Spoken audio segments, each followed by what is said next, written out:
Well, good morning, everyone. My name's Josh. I have the joy of serving as the youth and young adults pastor here at St. Albert Alliance Church. I'm excited to bring the word this morning. Before we come to our passage, just a quick question. By show of hands, how many of you have worked in the hospitality industry at all? Retail, restaurant, or hotel? How many of you have done that? Yeah, a lot of us, right? Believe it or not, from my first job at McDonald's in like grade 9 or 10 to finishing Bible college and starting a full-time ministry, I worked a lot of hospitality type jobs. In fact, when I was graduating high school, I was the front desk manager at the Best Western Hotel here in St. Albert, and I thought, this is it. This is going to be my career of choice, was hospitality management. And then that didn't happen. But in the midst of Bible college, I worked at and was part of closing Target, or some would call it Target, here in St. Albert. EB Games, which is now GameStop, and for one summer was even manager at the popular fine dining establishment just down the street, McDonald's. And it was a blast. I thought I had a really good grasp on hospitality, on how to sell, how to entertain, and how to craft an experience for people. This morning, we're talking about the reality that hospitality is the secret to blessing. And I start off talking about these past job experiences because when I hear the word hospitality, I know for myself, I often think of these things. I think of these past jobs that I lived. And this was lived in ministry in a real way for myself and for my wife, Kara. My first job as a youth and young adults pastor was at Sturgeon Alliance Church in Gibbons, actually, just 30 minutes north.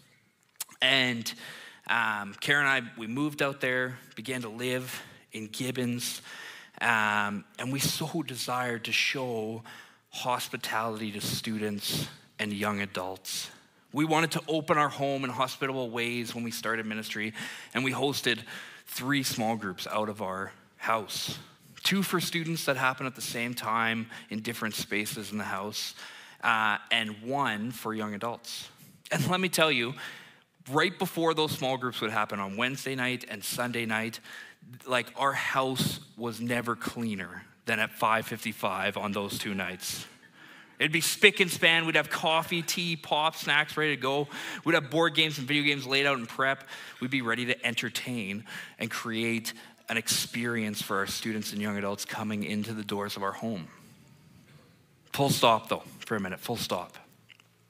Because this isn't hospitality.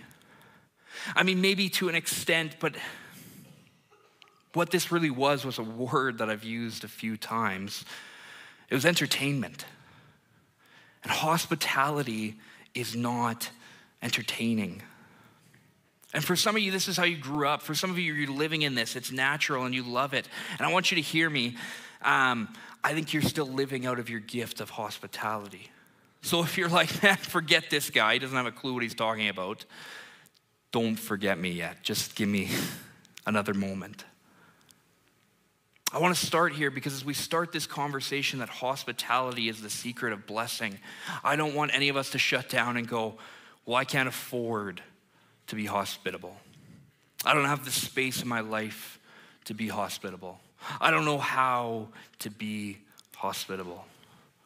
I think when we voice these concerns, we're not really talking about living out of hospitality. We're talking about entertaining. And listen, I can fully appreciate and understand the tensions of not being able to entertain, to not knowing how, to not being able to afford it, etc. But that's not what we're talking about. Jesus was not an entertaining, but he lived a life of hospitality. The early church were not entertainers, but they lived a life of unreasonable hospitality. Does that make sense? We're tracking with that? Hospitality, not entertainment? Maybe, yes, no, maybe so. In just a moment, we're going to come to Acts 16. If you have your Bibles, you can open up with me there. And we're coming to the tail end of our Everyday Rhythm series.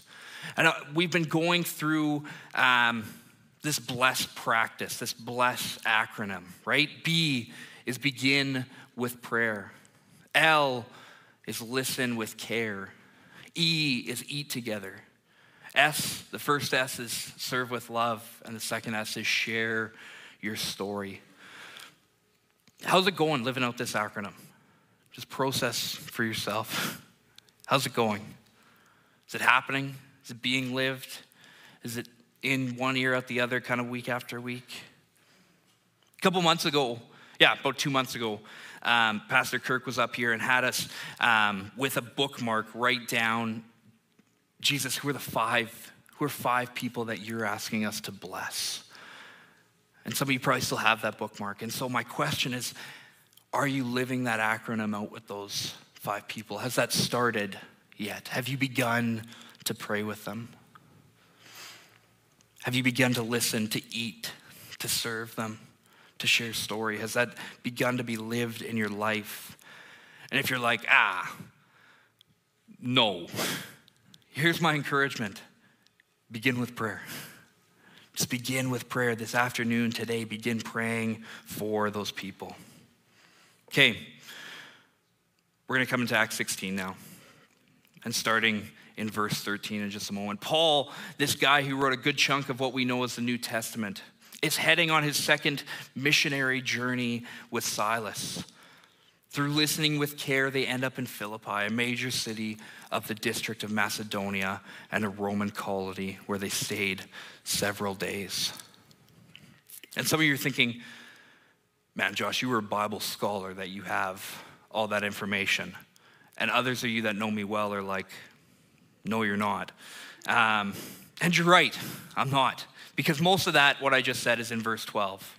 And some of it comes just before. We have to read scripture vertically and horizontally. What comes before, what comes after, to give us context of what's going on in a passage.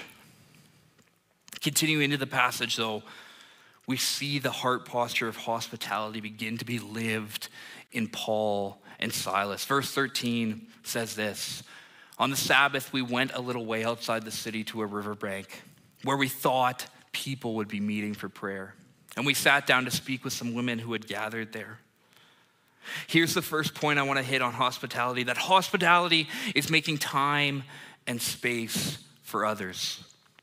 In the context of this passage, for Paul and Silas, this looked like going to a place where they knew people would be gathered. They said, we're going to go to the place people gather for prayer. And this level of hospitality that they're talking about in this passage, that's lived in this passage, is a little bit different because they are going with the intention of sharing the good news of Jesus in word. That Jesus died for their sins and rose again, and that they might be able to enter into right relationship with him now. They're going with the intention of sharing that.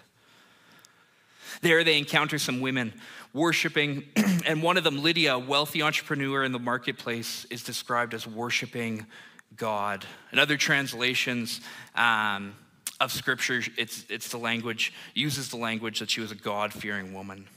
This effectively means that she was faithful to the picture of God that she knew and understood. In hospitality, though, in the hospitality of Paul and Silas, making time and space in their day to go where the people might be with the intention of sharing good news. Jesus transforms Lydia's life. Jesus transforms Lydia's life. It says she accepted what Paul was saying because the Lord opened her heart. I think about as early as last week, Pastor Kirk talked about this idea that Holy Spirit is already in work in people's lives, right? People aren't living in a silo just waiting for you to interact and encounter them, and then their life begins. But Holy Spirit's already at work. And we have an invitation from Holy Spirit to live a life of hospitality, making time and space for others that we might bless them. Where are the places in our lives where we can make time and space for others? Where we can show up to where people might be and be ready to be obedient to what Jesus has for us. As we enter into the summer, I think about showing up to your neighborhood block parties. For students, I think about rolling up to the skate park or outdoor basketball courts, ready to show hospitality to those around you.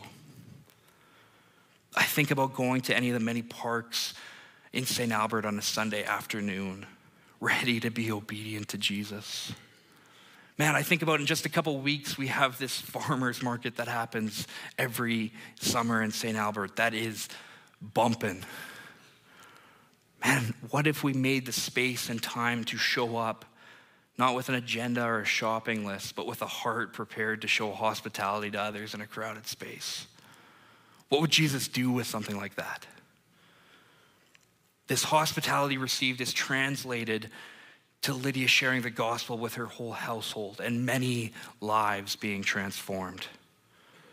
And as they hear about the good news of Jesus, they're baptized. That's awesome. Other members of her household are baptized.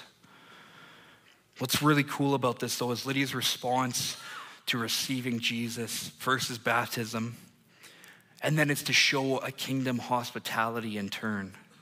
She makes time and space for Paul and Silas to be blessed. I'm sure to eat together. She did serve them with love and share deeper story together. Verse 15 says, she asked us to be her guests. If you agree that I'm a true believer in the Lord, she said, come and stay at my home. And she urged us until we agreed. Lydia didn't panic and go, oh, I'd love to have you guys over, but I got to get the house tidied up first, so be there in 45 minutes. Let me tidy some things up first, right?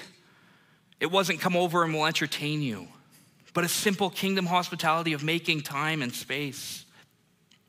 I think regularly we complicate this sometimes because we perceive that it has to be tied to coming over for the big game, that we have to have our best on, that our bedrooms and our kids' bedrooms have got to be as clean as they're ever going to be just in case somebody walks by an open door, and what are they going to think if they see an unmade bed?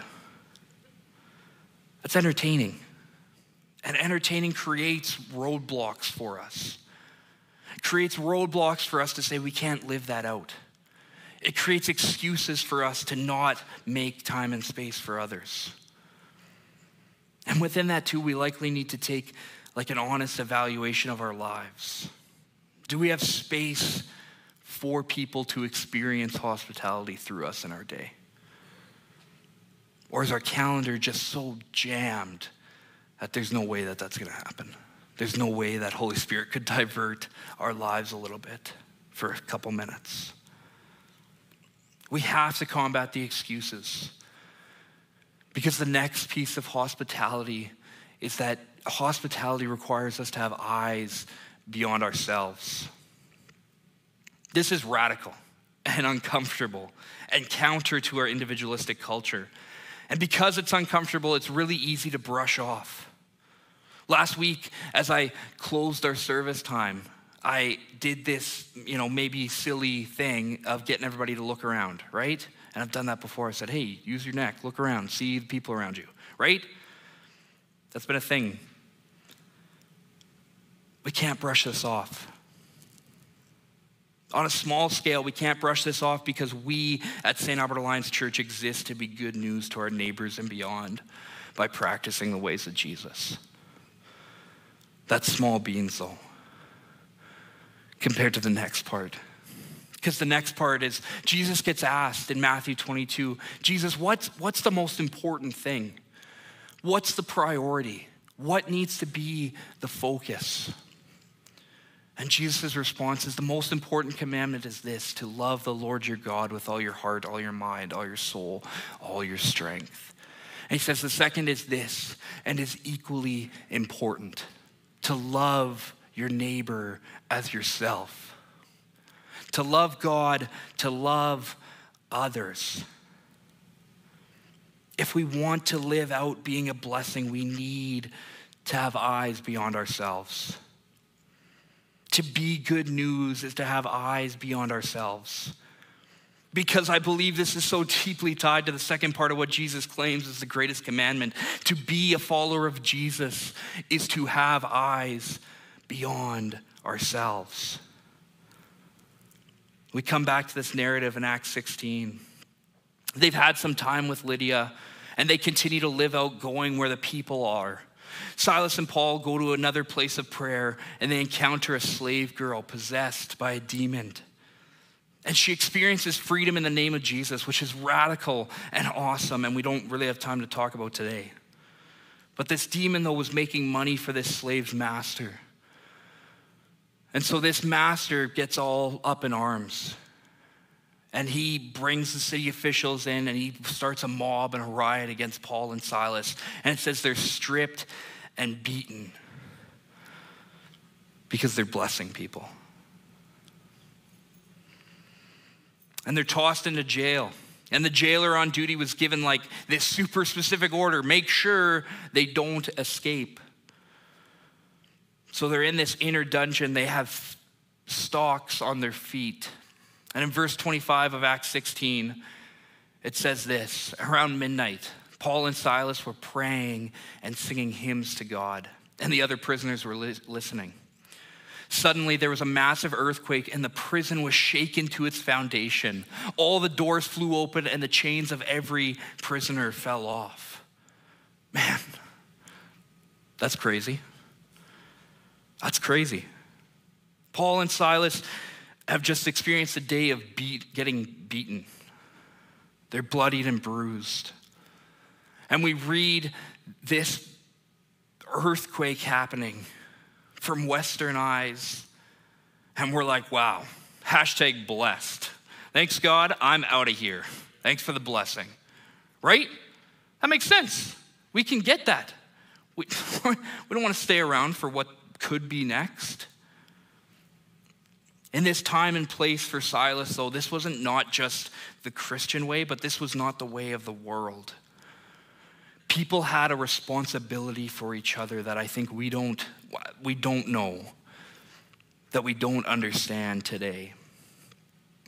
And Paul and Silas took on the responsibility, not for just some guy on the street, not for an acquaintance, not for a pal, but their jailer who's imprisoned them. Someone who maybe should have been their enemy. And they're fully aware that if they took off, someone has taken off that guy's head. But they do not know what's going to happen if they stick around.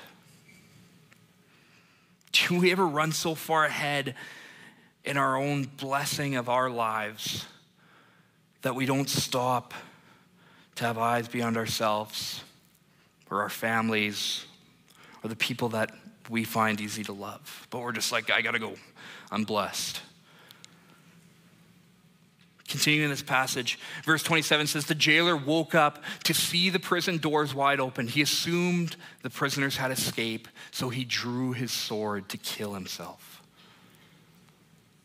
But Paul shouted to him, stop, don't kill yourself. We are all here.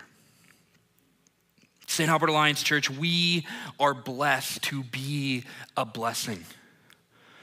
A little behind the scenes for you. If you've been around even just for the past few weeks, you'll see that there's a variety of faces up here preaching. We have a preaching team that right now consists of myself and Pastor Bob, Pastor Lisa, Pastor Kirk, Brittany and Pastor Abby are part of those conversations too. And we meet once a week to go over this part of the service together, to have a degree of consistency, accountability, all those things.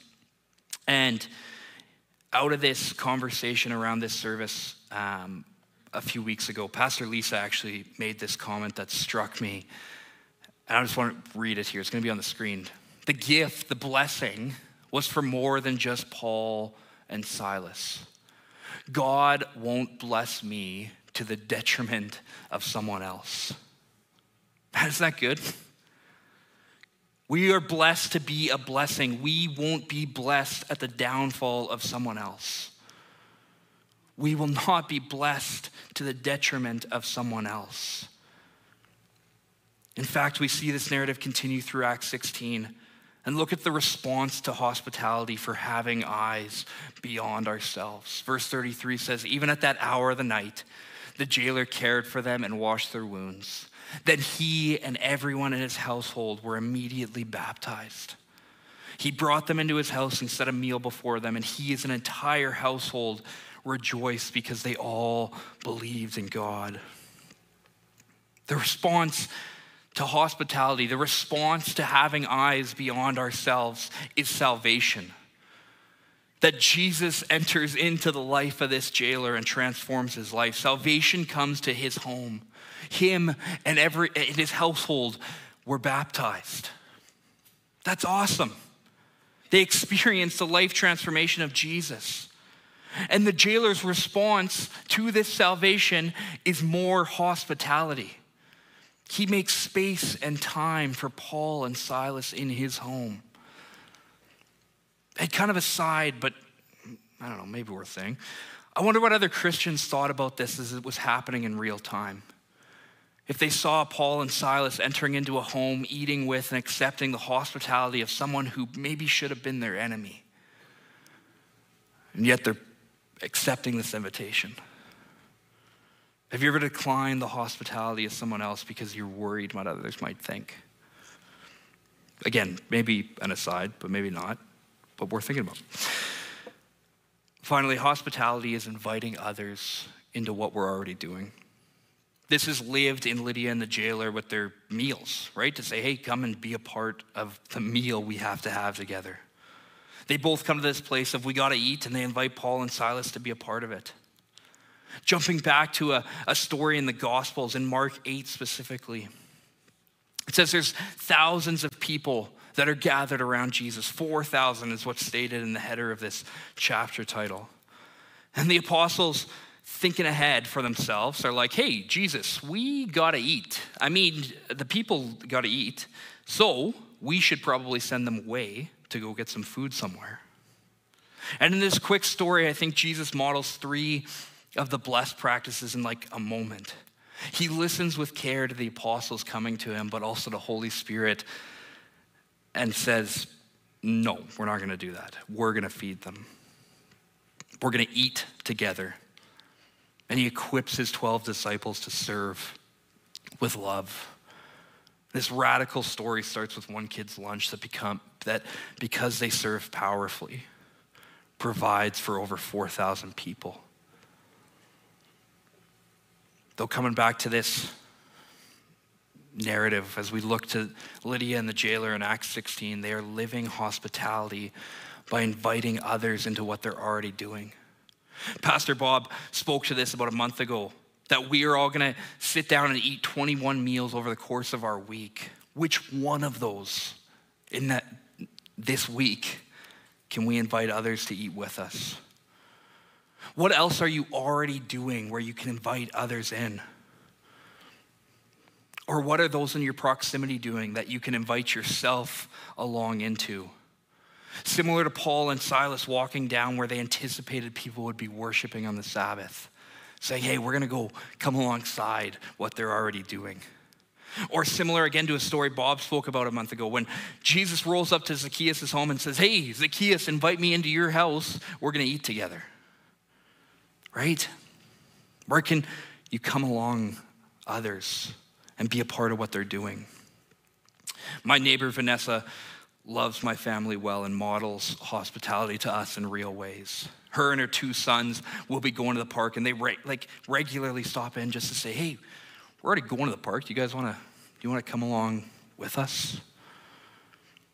And I recognize where I've dropped the ball as it relates to hospitality in the area of youth ministry specifically. Rather, Josh today compared to Josh 5, 6, 7, 8 years ago, where I would not go pick up supplies for youth group, which should only be a 10-minute trip to Walmart, without inviting a student along or students along to say, hey, let's go on a trip to Walmart. And it's going to take way longer, but that's okay.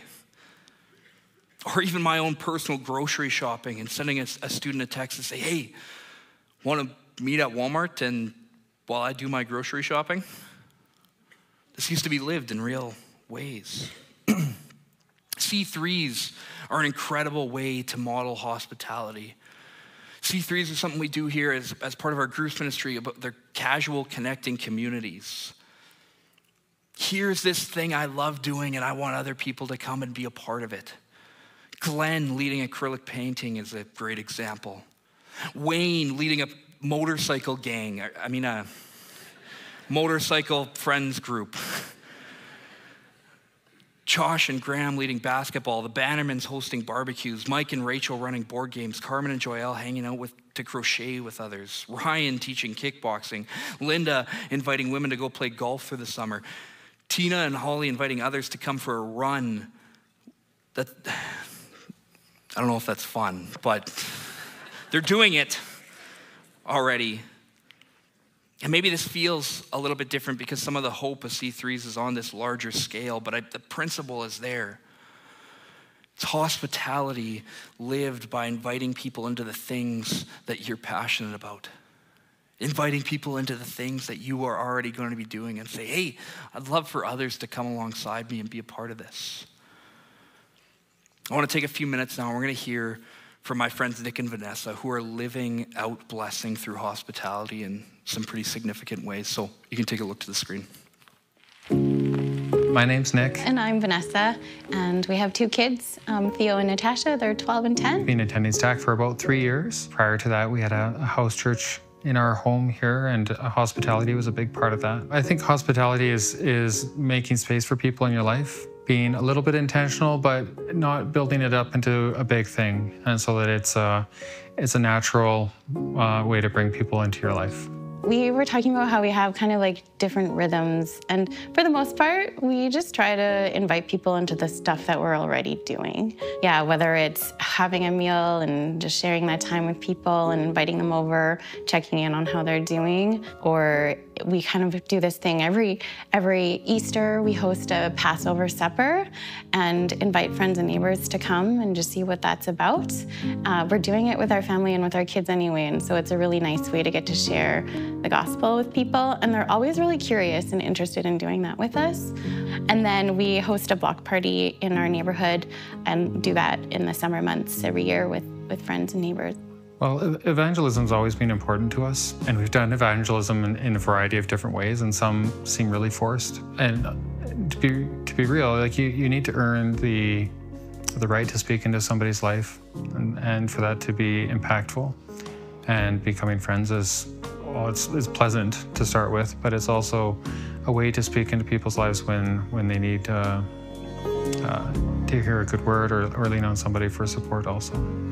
Yeah, and we see Jesus being so hospitable to people, and he's always inviting them into ministry and the work that he does. And I know that he partners with us in these ways as well. And when it comes to spiritual gifts, we feel like hospitality is something that we can offer to people, and we've seen God partner with us in so many different ways, and I just love seeing the outflow of what happens from that.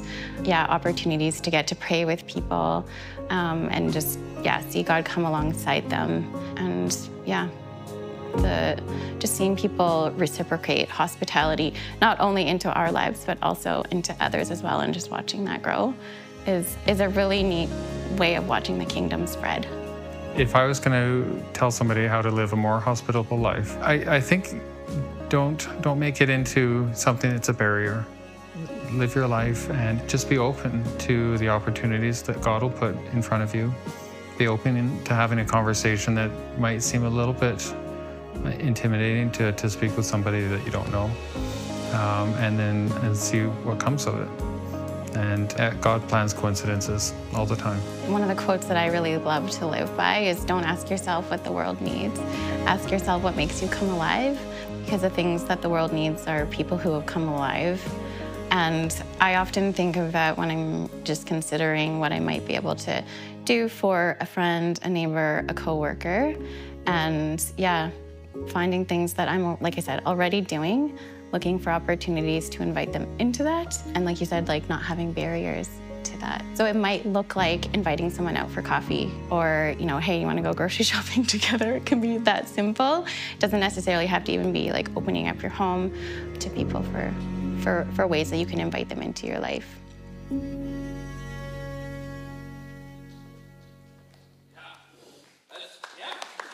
That's awesome. I love that they speak to it all.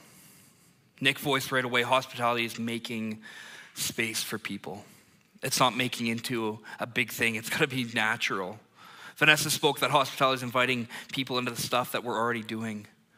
These two live a life of unreasonable hospitality and have eyes well beyond themselves in the places where they live, learn, work, and play. And Nick hit the nail on the head. We need to earn the right to speak into someone's life. I'm in the midst of reading this book from Will Guidara. He's an American restaurateur. The book's called Unreasonable Hospitality. And he writes this, he says, when you work in hospitality, and I believe that whatever you do for a living, you can choose to be in the hospitality business. You have the privilege of joining people as they celebrate the most joyful moments in their lives and the chance to offer them a brief moment of consolation and relief in the midst of the most difficult ones. Most important, we have an opportunity, a responsibility to make magic in a world that desperately needs more of it. Should we as followers of Jesus not have such a heart desire to join with people in their celebration and mourning? And I love this last line, and maybe it's a little too like Disney, but St. Albert Alliance Church, we have a responsibility to be good news in word and deed in a world that desperately needs it. We have the responsibility to be good news in word and deed in a world that desperately needs it. This is the secret to living these blessed practices. To begin to live hospitable, to make space and time, to have eyes for others, to invite others into what you're already doing. And so I want to leave you with two questions as we begin to wrap up here. As you leave this place, do you have eyes beyond yourself? It's more of a contemplative, do you? Do you have eyes beyond yourself? As you go enter into the whole of your week, do you have eyes beyond yourself? And second, what's something you're doing this week that you can invite one of your blessed five into? One of those 5 people that Jesus said, hey, I'm calling you to be a blessing to these people. What's one thing you can invite them into? And now here's what we're going to do. We're going to wrap up the service right away. The worship team's not going to come back. Pastor Bob's going to come send us off. Because let's just go live it. Let's just go do it. Let's start now. Let's not wait a few more minutes, a few more hours. Let's start today. So, Bob, take it away.